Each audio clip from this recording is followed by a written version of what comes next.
Dear brothers and sisters, as in Ezekiel 37:14, प्यारे भाइयों और बहनों, जैसे कि यहजकेल अध्याय 37 वचन 14 ये प्रतिज्ञा का वचन कहता है, the Lord says, I will put my spirit within you, प्रभु कहते हैं मैं तुम में अपना आत्मा समाऊंगा and you shall live, और आगे वचन कहता है और तुम जियोगे and I will place you in your own land. और तुमको तुम्हारे निज देश में बसाऊंगा। Then you shall know that I am the Lord. तब तुम जानोगे कि मुझ यहोवा ही ने ये कहा, I have spoken and I will do it, declares the Lord. मुझ यहोवा ही ने ये कहा और किया है, यहोवा की यही वाणी है। इस तरह से ये वचन हमें बताता है। This is a supernatural intervention of God. ये तो परमेश्वर का सच में बहुत ही अलौकिक ऐसा मकसद है, परमेश्वर का ये अलौकिक उद्देश्य है। Ezekiel was literally taken into a valley which was full of dead men's bones.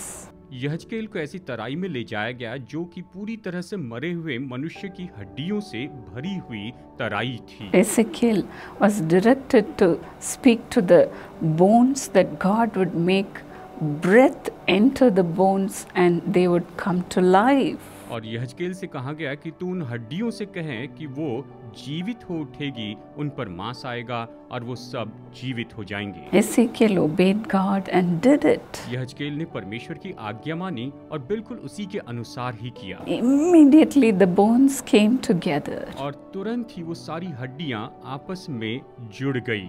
Flesh developed, skin covered the flesh, breath entered the bodies and they stood up as a vast army.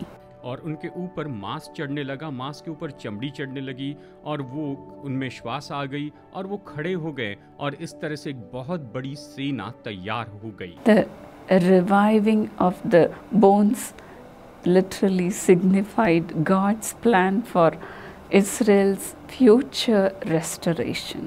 और ये हड्डियों का फिर से आपस में जुड़ जाना, ये तो इस्राएल के लिए परमेश्वर के जो पुनः गठन की योजना है भविष्य में, उस योजना को ये प्रकट करता है। This shows us that when the Spirit of the Lord is breathed into you and me, we are restored to life. ये हमें बताता है कि जब परमेश्वर की आत्मा की श्वास आप में और मुझ में समा जाती है तो हम फिर से जीवित हो जाते, हम में जीवन आता है।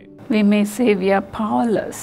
शायद हम ये कहें कि हम तो बिल्कुल सामर्थ्यहीन हैं, निर्बल हैं। My life is broken. मेरा जीवन तो टूट चुका है। I cannot stand up. मैं खड़े ही नहीं रह सकता हूँ। You might have lost all hope. शायद आप अपनी सारी आशा खो बैठे होंगे। Israelites too, when they were in Babylon, they also lost all their hope. इस्राएली लोग भी जबकि वो बेबीलोन में थे, वहाँ पर बंधुआई में थे, वो अपनी पूरी आशा खो चुके थे।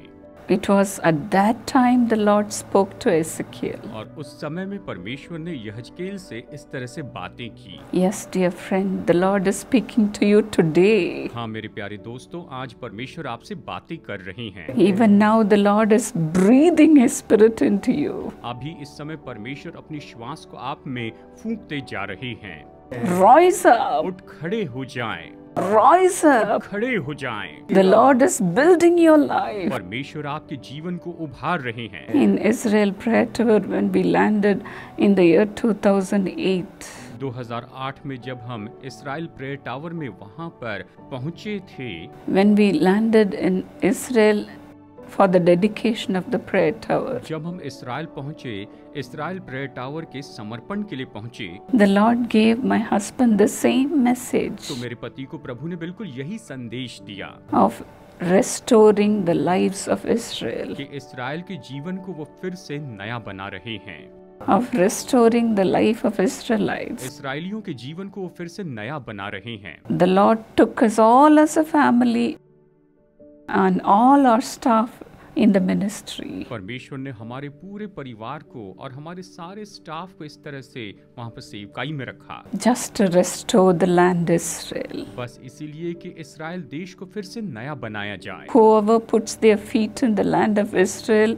will restore the people of Israel. जो कोई भी अपने कदमों को इस्राएल की भूमि पर रखता है वो निश्चय इस्राएल देश को फिर से नया बनाता है। You will be restoring Israel and the whole world. आप तो इस्राएल को और पूरे संसार को फिर से नया बनाएंगे, नया कर देंगे, Because you have the breath of God in you. क्योंकि आप में परमेश्वर का श्वास है। The Bible says in Psalm 104:30, भजन संहिता 104 वचन 30 में बाइबल इस तरह से कहती है, it says, when God gives them His breath, ये कहता है कि जब परमेश्वर उनमें सांस भेजता है, ये इस तरह कहता है, life is created और वे सिरजे जाते हैं and God renews the face of the earth. और परमेश्वर धरती को नया कर देता है।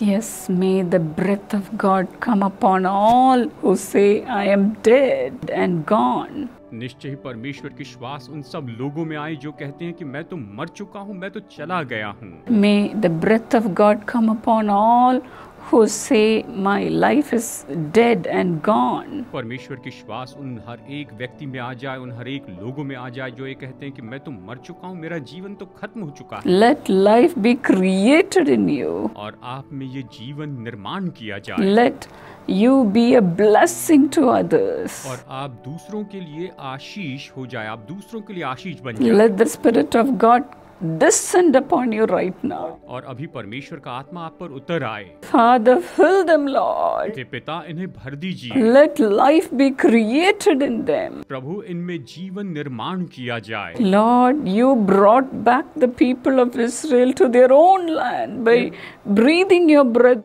upon them, Lord. हे प्रभु, आपने अपना श्वास इस्राएलियों के ऊपर फूंक कर उन्हें उनके निज भूमि में पहुंचाया है। They were scattered to so many nations.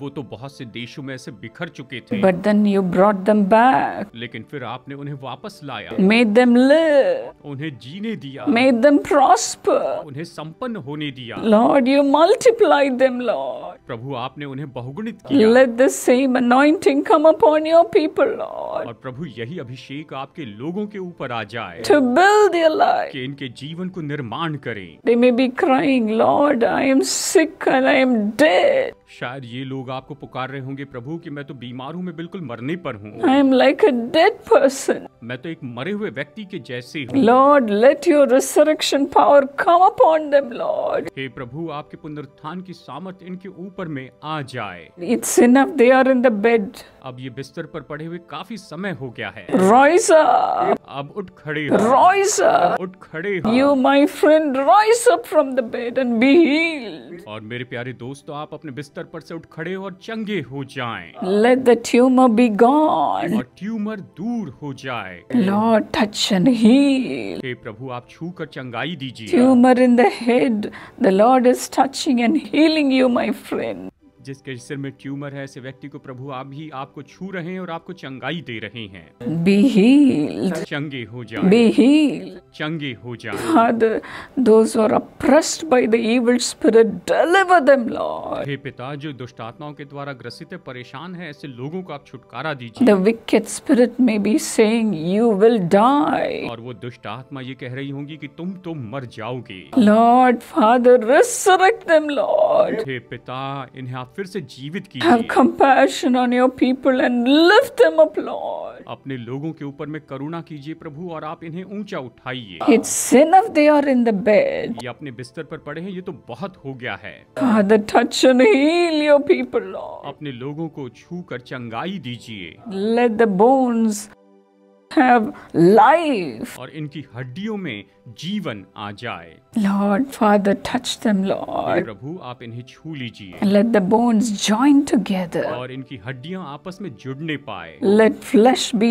और इन formed. पर मांस आने पाए Let skin cover their body. और इनके शरीर को चमड़ी ढाक देने पाए Let life come upon them. और जीवन इनके ऊपर में आ जाए। Touch and heal them, इन्हें Lord. छू कर चंगाई दीजिए प्रभु। प्रभु। Touch and heal them, इन्हें Lord. छूकर चंगाई दीजिए। Breathe your spirit upon your people. अपने लोगों के ऊपर अपनी आत्मा की श्वास फूंक दीजिए Let them be resurrected. और ये फिर से जी उठे Let their body be resurrected. और इनका शरीर जी उठे, Let their life be resurrected. इनका जीवन फिर से जी उठे And let all the dead things be restored right now. और जो सारी मरी हुई चीजें हैं वो फिर से नई हो जाए। प्रभु इन्हें फिर से नया बनाइए In Jesus' name. यीशु के नाम में। Thank you, Lord. धन्यवाद प्रभु।